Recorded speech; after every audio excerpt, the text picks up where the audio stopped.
children, today's topic is human digestive system. Human digestive system is very complex in nature. Different parts are involved and perform different functions by using various digestive juices and enzymes. The alimentary canal is basically a long tube extending from mouth to the anus. And the functions of the digestive system are ingestion, digestion, absorption and defecation. We eat various types of food which has to pass through the same digestive tract. It also has to be converted to substances small enough to be utilized by our body, and this process is called ingestion.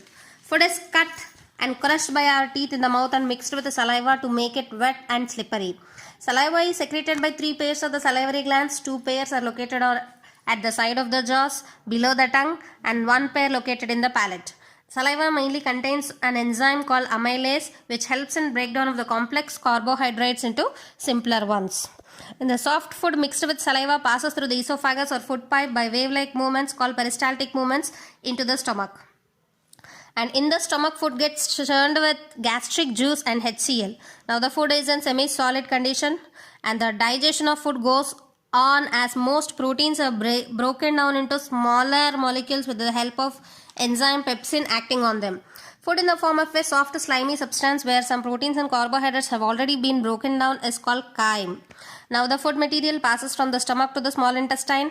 The ring-like muscle called pyloric sphincter relaxes to open the passage into the small intestine, and the sphincters are responsible for regulating the opening of the passage such that only small quantities of the food material may be passed into the small intestine at a time.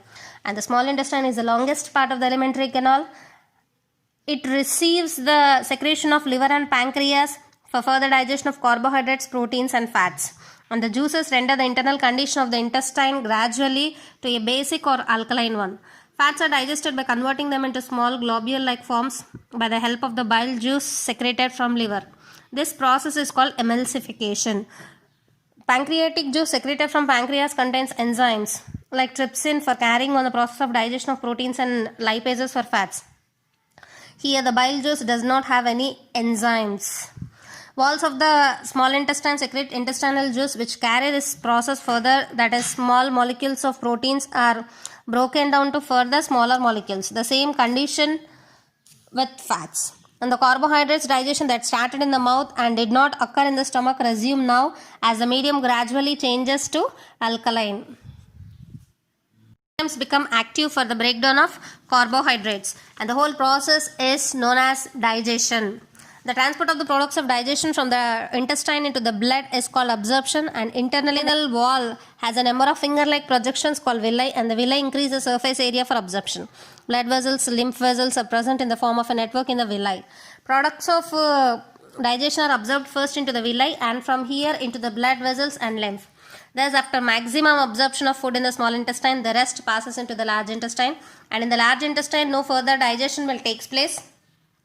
The most of the water present is taken up from this material, and the material is then expelled through anus, which is the last part of the alimentary canal. And this passage of undigested food from the body away from the anus is called defecation.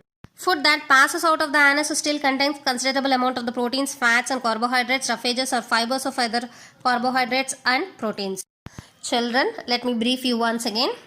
Digestion అనేది 4 స్టెప్స్లో జరుగుతుందని చెప్పాను. Ingestion, digestion, absorption and defecation. Ingestion అంటే మనం తీసుకునే ఆహారం, మనం ఆహారాన్ని నోటి ద్వారా తీసుకోవడాన్ని ఇంజెషన్ అంటాం.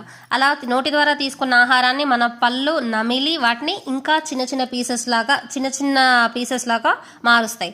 అలా నమిలే క్రమంలో సలైవాతో కలిసినప్పుడు సలైవా నోట్లో మనం నమిలేటప్పుడు ఉన్న కార్బోహైడ్రేట్స్ని కాంప్లెక్స్ కార్బోహైడ్రేట్స్ని సింప్లర్ పార్టికల్స్ లాగా కన్వర్ట్ చేస్తుంది. అలా నోట్లో కొంచెం కార్బోహైడ్రేట్ డైజెషన్ అనేది జరుగుతుంది with the help of amylase అనే ఎంజైమ్. అండ్ అలా నోటి ద్వారా మనం నోట్లో సలైవా ద్వారా మిక్స్ చేయబడిన ఫుడ్ని ఈసోఫాగస్ ద్వారా స్టమక్లో పంపిస్తాం. అలా the passage of food from mouth to stomach is carried out by oesophagus food pipe ద్వారా నోటి నుంచి స్టమక్కి ఫుడ్ క్యారీ చేయబడుతుంది. అండ్ అది ఎలా క్యారీ చేయబడుతుంది, ఎలా మూవ్ చేయబడుతుంది అంటే through peristaltic movement. And stomach is in acidic condition. ఎందుకు ఆల్రెడీ చెప్పాను, స్టమక్లో గ్యాస్ట్రిక్ జ్యూసెస్ HCl ఉంటుంది అని. అండ్ అలా gastric and HCl hydrochloric acid ఉండడం వల్ల stomach is in acidic condition. And acidic కండిషన్లో ఉన్నప్పుడు అక్కడ కార్బోహైడ్రేట్ డైజెషన్ జరగదు. ప్రోటీన్స్ మాత్రం complex proteins simpler protein molecules లాగా బ్రేక్ డౌన్ చేయడం జరుగుతుంది. అండ్ ఇక్కడ స్టమక్లో ఏదైతే డైజెషన్ అయిపోయిందో తర్వాత స్టమక్ నుంచి స్మాల్ ఇంటెస్టైన్ లోపలికి ఫుడ్ పాస్ చేయబడుతుంది. అండ్ ఈ ప్యాసేజ్ని పైలోరిక్ స్ప్లింక్టర్ ద్వారా జరుగుతుంది. అంటే పైలోరిక్ స్ప్లింక్టర్ ఏం చేస్తుంది, స్టమక్ నుంచి స్మాల్ ఇంటెస్టైన్లోకి చిన్న అమౌంట్ తక్కువ అమౌంట్ ఆఫ్ ఫుడ్ని మాత్రమే పంపిస్తుంది. ఎందుకు, ఒకేసారి అంత ఫుడ్ని పంపిస్తే డైజెషన్ జరగదు కాబట్టి. Pyloric sphincter is responsible for regulating the opening of passage అని అన్నాం అందుకని. And coming the next part is small intestine. Small intestine is the longest part in the alimentary canal. ఈ ఎలిమెంటరీ కెనాల్లో అన్నిటికంటే పెద్ద పొడవాటిది ఏంటిది, స్మాల్ ఇంటెస్టైన్. స్మాల్ ఇంటెస్టైన్లో కార్బోహైడ్రేట్స్ డైజెస్ట్ అవుతాయి, ప్రోటీన్స్, ఫ్యాట్స్ డైజెస్ట్ అవుతాయి. అండ్ ఈ స్మాల్ ఇంటెస్టైన్ ఆల్కలైన్ బేసిక్ కండిషన్లో ఉంటుంది. అండ్ స్మాల్ ఇంటెస్టైన్లో ఫ్యాట్స్ డైజెస్ట్ అవుతాయి with the help of bile juice. Bile juice is the only digestive juice which will not have any enzymes. And fat ఇక్కడ digest అవ్వడాన్ని emulsification అని అంటాం. And in the same way pancreatic juice trypsin అనే ఎంజైమ్ని release చేస్తుంది. దాని ద్వారా proteins అనేవి సింప్లర్ పెప్టైడ్ మాలిక్యూల్స్ లాగా బ్రేక్ డౌన్ అవుతాయి. And lipases they will digest the fat molecule. And here స్టమక్లో ఆల్రెడీ చెప్పాను కార్బోహైడ్రేట్స్ డైజెస్ట్ కావు. ఎందుకు, stomach is an acidic condition. And small ఇంటెస్టైన్లోకి వచ్చేసరికి స్మాల్ ఇంటెస్టైన్లో ఆల్కలైన్ కండిషన్ ఉంటుంది కాబట్టి ద ఫస్ట్ మన మౌత్లో ఏదైతే కార్బోహైడ్రేట్స్ కొన్ని డైజెస్ట్ అవ్వబడ్డాయో అవి స్టమక్లో అలాగే క్యారీ ఆన్ అయ్యి మళ్ళీ స్మాల్ ఇంటెస్టైన్లోనే డైజెస్ట్ అవుతాయి. ఈ ప్రాసెస్ మొత్తాన్ని డైజెషన్ అంటాం. అండ్ వన్స్ స్మాల్ ఇంటెస్టైన్లో డైజెషన్ అయిపోయిన తర్వాత small finger like projections microvilli అని ఉంటాయి. ఆ మైక్రోవిల్లై డైజెస్ట్ అయిన ఫుడ్ నుంచి ఎనర్జీని అబ్జర్వ్ చేసుకొని బ్లడ్ వెజల్స్కి లింఫ్ వెజల్స్కి పాస్ ఆన్ చేస్తూ ఉంటుంది. దీనిని అబ్జర్ప్షన్ అంటాం. And after the small intestine the food will be passed on to the large intestine. Large ఇంటెస్టైన్లో ఎలాంటి డైజెషన్ జరగదు. ఆల్రెడీ అన్డైజెస్టెడ్ ఫుడ్ ఏదైతే ఉందో అది స్మాల్ ఇంటెస్టైన్ నుంచి లార్జ్ ఇంటెస్టైన్కి పాస్ ఆన్ చేయబడుతుంది. లార్జ్ ఇంటెస్టైన్లో ఆ అన్డైజెస్టెడ్ ఫుడ్ నుంచి ఎక్సెస్ వాటర్ మాలిక్యూల్ని అబ్జర్వ్ చేసుకుంటుంది తప్ప మిగతా అన్డైజెస్టెడ్ ఫుడ్ని as it will be passed out of the body through anus.